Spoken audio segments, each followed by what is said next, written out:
So ఈరోజు వచ్చిన తర్వాత సీఎం గారిని కలవడం జరిగింది. సీఎం గారు కలిసిన తర్వాత సో ఇక్కడికి వచ్చాను.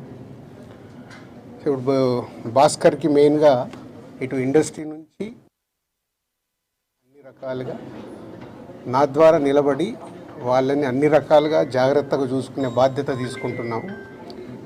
అలాగే భాస్కర్ని అడిగాను ఇప్పుడే, working in private job. So భాస్కర్కి ఇంట్రెస్ట్ ఉంటే ఇండస్ట్రీలోకి తీసుకొచ్చి ఆయనకు పర్మనెంట్గా కూడా ఒక జాబు ప్రొవైడ్ చేసేలాగా నాకు ఆలోచన వచ్చి నేను సీఎం గారికి చెప్పడం బాగుందన్నారు. సో అది ముందు శ్రీతేజ్ రికవర్ అయిన తర్వాత ఈ ఫ్యామిలీకి కావాల్సినవి, నెక్స్ట్ అయిన డాటర్ కూడా ఉంది, 7 years పాప. సో వాళ్ళకి కావాల్సినవన్నీ చూసుకునే బాధ్యతని తీసుకుంటున్నాను. అలాగే ఇండస్ట్రీ, గవర్నమెంట్, ఈరోజు అందరూ గవర్నమెంట్ ఏదో ఇండస్ట్రీని దూరం చేస్తుంది, ఇలాంటి రకరకాల న్యూస్లు చూస్తున్నాం. సీఎం గారు ఒకటే చెప్పారు, ఇండస్ట్రీకి కావాల్సినవన్నీ ఎఫ్డీసీ ద్వారా ఏమున్నా ఇండస్ట్రీ కోసం గవర్నమెంట్ అన్ని రకాలుగా నిలబడుతుంది. అలాగే నేను వచ్చిన తర్వాత ఇండస్ట్రీలో కూడా చాలామందితో మార్నింగ్ నుంచి మాట్లాడుతూ ఉన్నాను. సో సీఎం గారు అపాయింట్మెంటు రేపు కానీ ఎల్లుండి కానీ ఇస్తాను. అందరం వెళ్ళి సీఎం గారిని కలిసి అన్ని రకాలుగా రెండుటి మధ్యలో, ఇండస్ట్రీకి అటు గవర్నమెంట్కి మధ్యలో ఉంటూ బ్రిడ్జ్గా ఎలాంటి సమస్యలు తలెత్తకుండా చూసుకునే రెస్పాన్సిబిలిటీని సీఎం గారు నాకు ఇచ్చారు. అటు చూస్తూ భాస్కర్ ఫ్యామిలీని కూడా చూసుకునే బాధ్యతను సో భగవంతుడి దయ వల్ల శ్రీతేజ్ తొందరగా రికవర్ అయ్యి మామూలు మనిషి అవుతాడని ఆశిస్తూ సెలవు తీసుకుంటాం. ఎట్లా ఉన్నారు శ్రీతేజ్ ఆరోగ్యం? ఎట్లా ఉంది? చాలా ఇంప్రూవ్మెంట్ ఉందని ఇప్పుడే డాక్టర్ చెప్పారు. 2 days అయిందంట వెంటిలేటర్ తీసేసి. వెంటిలేటర్ తీసిన తర్వాత రికవర్ అవుతున్నాడు. సో బాయ్ కాబట్టి, చిన్న ఏజ్ కాబట్టి ఫాస్ట్గా రికవర్ అయ్యే ఛాన్స్ ఉంది.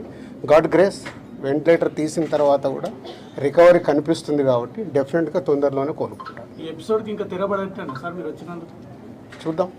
అంటే ఎపిసోడ్ జరుగుతుంది, దేనికి ఎలా మలుపులు తిరుగుతుందో మన అందరికీ తెలుసు. అన్ని 2 రకాలుగా ఇటు ఇండస్ట్రీలో జరుగుతుంది కానీ అటు గవర్నమెంట్ సైడ్ కానీ రెస్పాన్సిబిలిటీ తీసుకొని అన్నీ తొందరలోనే సమసిపోయేలాగా రూట్ వేస్తుంది. నిన్న కాంగ్రెస్ పార్టీ ఎమ్మెల్యే గాంధీ భవన్లో మాట్లాడుతూ నైజాం ఏరియాలో నేను సినిమా హీరోలు అడుక్కు తింటారని స్టేట్మెంట్ చేశారు. అవి వద్దు, నేను వచ్చింది సీఎం గారు చెప్పింది, నేను వచ్చి ఇప్పుడు కమ్యూనికేట్ చేస్తుంది. రెండింటి మధ్యలో ఎలాంటి సమస్య లేకుండా చూసుకునే రెస్పాన్సిబిలిటీ ఎఫ్డీసీ చైర్మన్గా నాది. ప్రైవేట్గా ముందు ఫిలిం ఇండస్ట్రీ నుంచి నేను చేయాల్సింది ఏంటంటే, నేను నిర్ణయం తీసుకుంటున్నాను. సీఎం గారికి కూడా చెప్పాను, రేపు అక్కడి నుంచి గవర్నమెంట్ నుంచి ఏమొస్తుందని మనం చూద్దాం. ఒక సినిమా రిలీజ్ అయిందంటే ఖచ్చితంగా అభిమానుల దగ్గరికి వచ్చి పలకరించడం, సినిమా గురించి అభిమానులతో కలిసి చూడడం అనేది ఆనవాయితీగా వస్తుంది. ఇప్పుడు అవన్నీ లేవని చెప్తూ ఉన్నారు. దీని గురించి మీ రియాక్షన్ ఏంటి? అట్ ది సేమ్ టైం కాదమ్మా, ఒక్క నిమిషం, ఇలాంటివి జరగడము దురదృష్టం. ఎన్నో సినిమాలు రిలీజ్ అవుతాయి, మరి ఎప్పుడు జరగవు కదా. అప్పుడప్పుడు ఎవరు కావాలని చెయ్యరు, సిచ్యువేషన్ వల్ల జరిగిన ఇన్సిడెంట్ ఇది. ఎవరైనా కావాలని చేస్తారా? ఇప్పుడు వాళ్ళు కూడా ఆనందంగా కుటుంబంతో అక్కడ చూద్దామని వచ్చారు. దిల్సుఖ్ నగర్ నుంచి సంధ్యా థియేటర్కి వచ్చారు అంటే వాళ్ళకు ఒక ఆనందం పొందటానికే వస్తారు. దురదృష్టం ఇలాంటి సంఘటన జరగడం. ఇలాంటి సంఘటన చెయ్యాలని ఎవరు చేయరు, జరిగింది కాబట్టి దీనికి అన్ని రకాలుగా చూసుకొని చేయాల్సిన బాధ్యత పౌరులుగా మా పైన ఉంది, అలాగే మీడియా పైన కూడా ఉంది. మనందరికీ రెస్పాన్సిబిలిటీ ఉంది. దీన్ని మనము మీ సైడ్ నుంచి కూడా రెస్పాన్సిబిలిటీ ఏంటి, కరెక్ట్గా చూపించిందే 10 సార్లు చూపించి 10 సార్లు వేసి జనాలకు కాకుండా జాగ్రత్త. ఇప్పుడు నేను మాట్లాడాను, దీంట్లో ఉన్న మంచిది జనాల దగ్గరకు తీసుకెళ్లి సొసైటీకి ఉపయోగపడేలాగా చేయాలి. ఇప్పుడు మీరు చెప్పినారు ప్రభుత్వానికి ఇండస్ట్రీకి మధ్య బ్రిడ్జ్ లాగా మీరు పనిచేయబోతున్నారని. సీఎం చెప్పిన మాటలకి అల్లు అర్జున్ కౌంటర్గా ప్రెస్ మీట్ పెట్టి అవన్నీ కమెంట్స్ చేసినారు, మీరు చూసే ఉంటారు. అట్లా కాదు, ఫాల్స్గా చెప్తున్నారు అని. దాన్ని మీ అబ్జర్వేషన్? నేను అదే కదా రాత్రి వచ్చాను, వచ్చి ఇప్పుడు సీఎం గారిని కలిశాను. సీఎం గారు చెప్పాల్సింది మీకు చెప్పాను. తర్వాత అల్లు అర్జున్ కూడా కలుస్తాను, ఇండస్ట్రీలో ఇంపార్టెంట్ పర్సన్గా. కలిసిన తర్వాత అది కూడా చెప్పి సమన్వయం చేస్తాను. అదే నా డ్యూటీ. నేను మాట్లాడతాను, నేను కలిసిన తర్వాత మాట్లాడతాను. మీకు అదే మళ్ళీ నన్ను కూడా కాంట్రవర్షియల్ క్వశ్చన్ వేసి తీసుకురావద్దు. నేను ఇంకా కలవలేదు, కలిసిన తర్వాత మాట్లాడతాను. ఇప్పుడు సీఎం గారు పాయింట్ ఆఫ్ వ్యూలో మొత్తం విన్నాను, అన్ని చెప్పాను. ఆయన పాయింట్ ఆఫ్ వ్యూలో విన్న తర్వాత నెక్స్ట్ ప్రెస్ మీట్లో మాట్లాడతాను.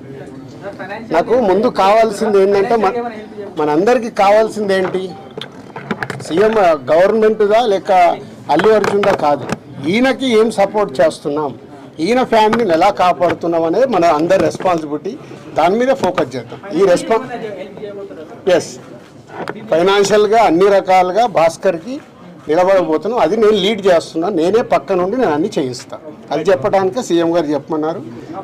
ఈరోజు ద్వారా కూడా ఆయనకు జరగాల్సింది డెఫినెట్గా జరుగుతుంది. లాజికల్గా టెక్నికల్గా జరగాల్సింది అన్నీ అయిపోయిన తర్వాత భాస్కర్కి అందరం పక్కన నిలబడి కాపాడుకునే బాధ్యత మాది. ఎందుకంటే ఇప్పుడు ఈరోజు బాబుకి అయ్యే ఎక్స్పెన్సెస్ కావచ్చు, పిల్లగాన్ని చదివియాలి, పాపం చదివియాలి, ఆయనకున్న చిన్న ఉద్యోగము, ఫ్యామిలీని కాపాడుకుంటూ ఆయన చేయాల్సిన బాధ్యత ఉంది. కాబట్టి ఆయనకు అందరం మేము అండగా నిలబడి చేస్తాం. సీఎం గారు చెప్తేనే మీరు ఇక్కడికి వచ్చేది. లేకపోతే నా డ్యూటీ నేను చేస్తున్నాను. అదే మీ డ్యూటీ ఎట్లా సార్? నీ డ్యూటీ నువ్వేం చేస్తున్నావు? నువ్వు నాకు క్వశ్చన్స్ చేస్తున్నావు. ఎఫ్డీసీ చైర్మన్గానే సీఎం గారు అక్కడి నుంచి చెప్పాల్సింది చెప్తున్నాను. నేను సీఎం గారు చెప్పిందే చెప్తున్నా.